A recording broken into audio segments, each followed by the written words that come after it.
बहुत ही मज़ेदार कुल्फ़ा तैयार हुआ है। बेस्ट रिज़ल्ट्स जानने के लिए वीडियो को एंड तक लाज़मी देखिए।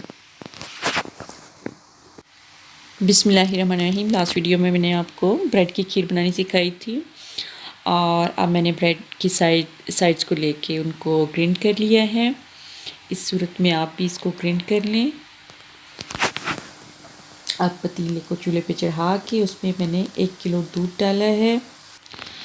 चुटकी भर इलायची पाउडर डाल लें और तकरीबन 4 से 6 अदद मैंने बड़े चम्मच ब्राउन शुगर के लिए हैं। ब्राउन शुगर से कलर बहुत ही अच्छा आएगा।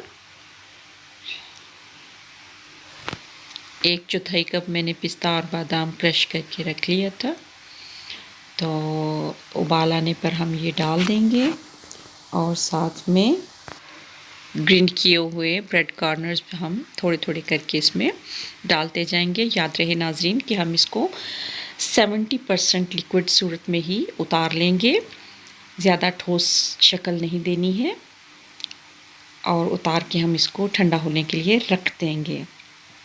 ये देखिए मैंने तकरीबन 500 ग्राम क्रीम ली है, उसको हम व्हिप करेंगे।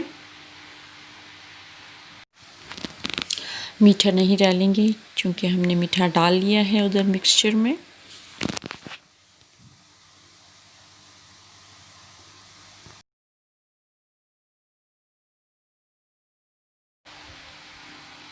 ये देखिए अब हमारा ये टेक्सचर तकरीबन तैयार हो गया है क्रीम का। ये उल्टा के हम देख सकते हैं, बिल्कुल ये एकदम से बेहतरीन क्रीम तैयार हुई है। अब इसमें थोड़ा थोड़ा करके हम ये मिक्सचर डालेंगे जो हमने कुक करके रखा हुआ था ब्रेड कॉर्नर्स का। थोड़ा थोड़ा करके इसमें हम डालेंगे और इस सूरत में नीचे से ऊपर की तरफ घुमाकर इसको हम मिक्स कर लेंगे अच्छी तरह से।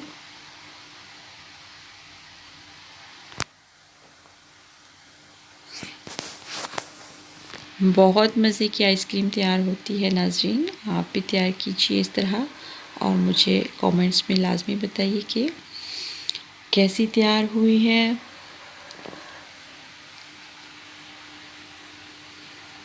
ये देखिए इस सूरत में आप इसको अच्छी तरह से मिक्स कर लें।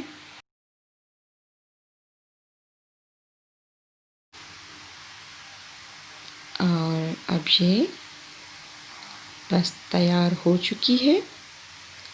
बादाम और पिस्ता मैंने पहले से क्रश करके रखा हुआ है बर्तन में, पहले मैं वो डालूँगी नीचे और फिर हम आइसक्रीम का ये मिक्सचर इसमें डाल के इसको डीप फ्रीज़र में तकरीबन 6 घंटे के लिए हम रख देंगे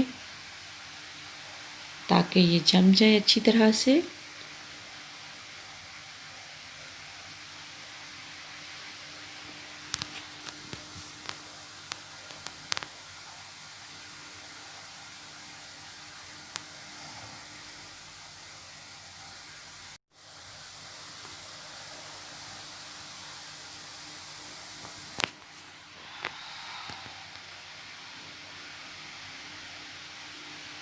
जी तो नाज़रीन हमारे 6 घंटे गुज़र चुके हैं, हमारी आइसक्रीम तैयार है। ये देखिए बहुत ही शानदार रिज़ल्ट आया है इसका। रेसिपी पसंद आने की सूरत में लाइक कीजिए और शेयर कीजिए इसको। चैनल सब्सक्राइब करें और साथ में दिए गए बेल आइकन को दबाना मत भूलिएगा ताकि आपको हर नई आने वाली रेसिपी का मैसेज मौसूल हो सके। अल्लाह हाफिज़।